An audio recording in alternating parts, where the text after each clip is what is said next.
CSAT எப்படி தான் pass பண்ணுறது, நான் மேக்ஸில் ரொம்ப வீக்கு, இல்லை எனக்கு இங்கிலீஷ் வராது அப்படிங்கிறவங்க நிறைய பேர் இருக்காங்க. இன்ஃபேக்ட் நானும் ஹியூமானிட்டிஸ் ஸ்டூடெண்ட்ஸ் தான்.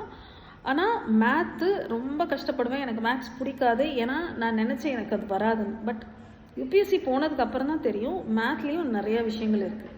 So it is not only math, it is quantitative aptitudes and reasoning and lot of combination of questions கேட்பாங்க சிசாட்டில்.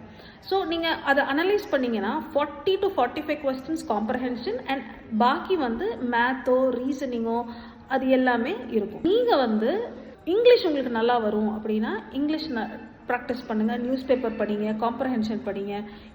எப்போவுமே சிசாட் காம்ப்ரஹென்ஷன் சால்வ் பண்ணும்போது கொஸ்டின்ஸை படிச்சுட்டு அப்புறமா பேராகிராஃப் படிக்கணும்.